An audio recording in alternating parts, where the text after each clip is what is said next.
Bill?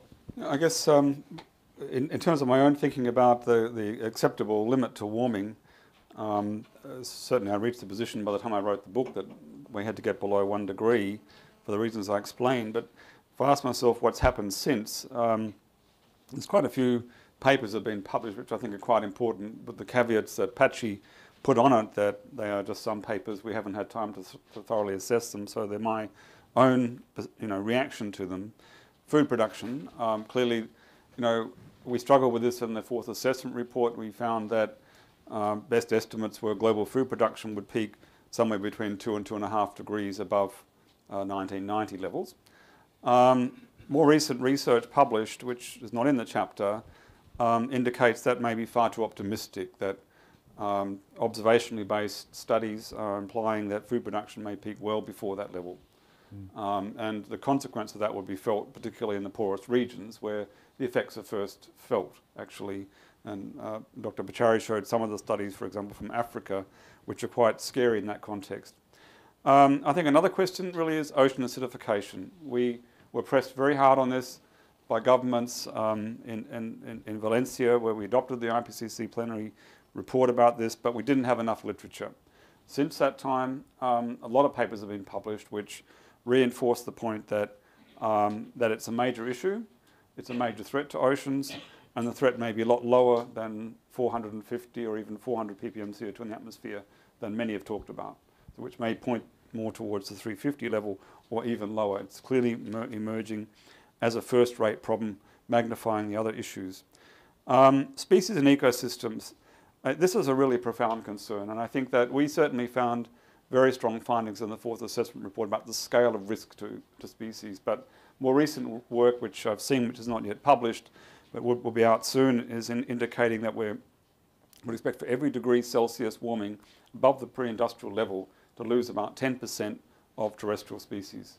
An absolutely astonishing number. And I think this is pointing to an epic risk that we're running now with our natural environment. Finally, on the ice sheet issues, and also another very difficult issue for the IPCC, because our ice sheet models are, I'm not an ice sheet modeler, so I can say it, they're more or less hopeless. We're not able to characterize even the sign of the response of the West Antarctic ice sheet. Now we're seeing an accelerating loss of ice. By the sign, Dr. Hare is meaning whether it shrinks or grows. The West Antarctic ice sheet is losing ice, probably contributing about 1/5 to sea level rise at present. The models indicate it should be growing.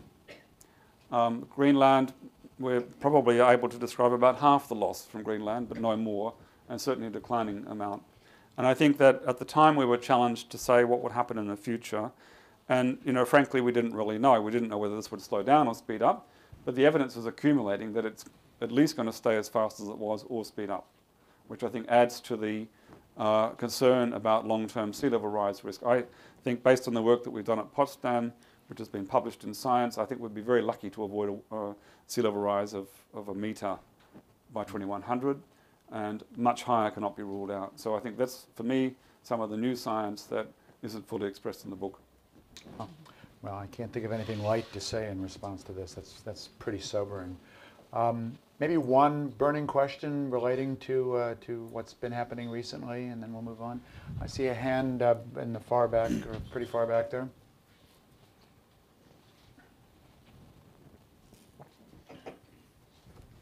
Hi, I'm Rich Reese. I'm an independent engineer in the field of energy conservation.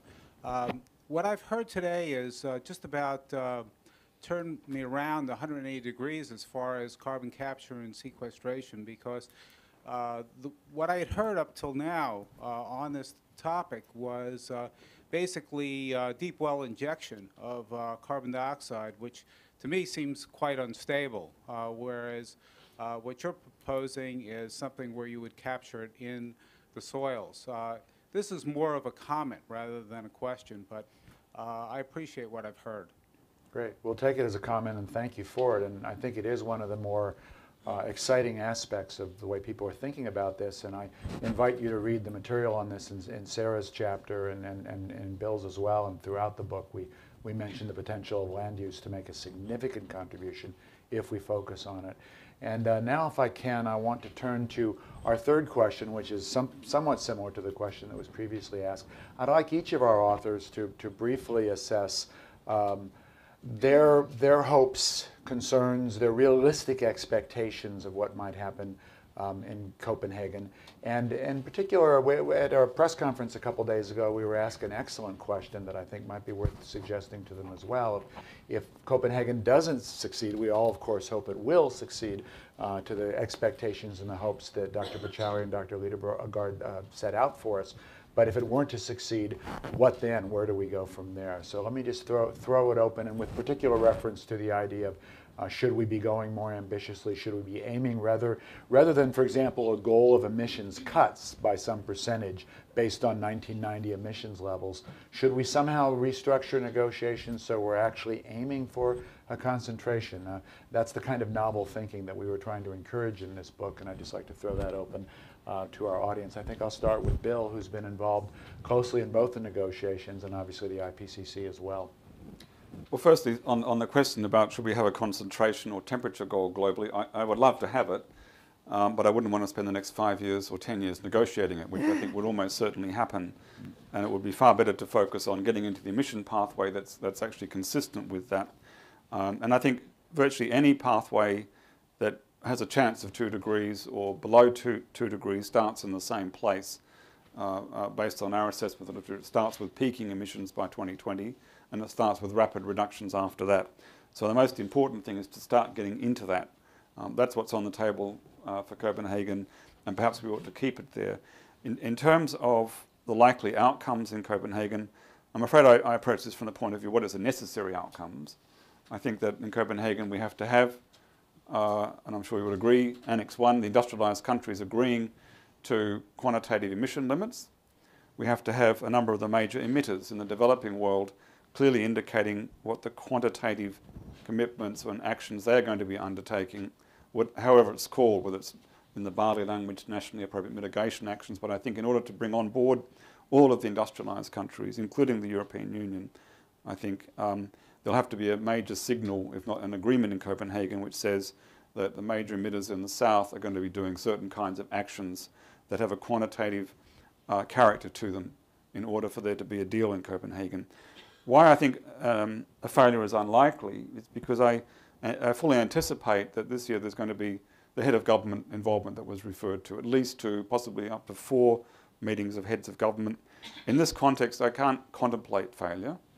It's not conceivable that heads of government would engage in a process that is unlikely to end successfully.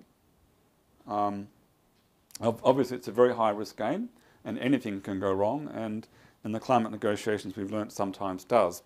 But I think that we need to be optimistic about it, and I think that there's every chance of doing so.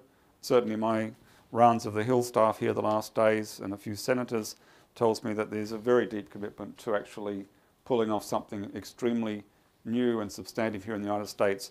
And this will have such a fundamental influence on the international negotiations. It will have a determining impact.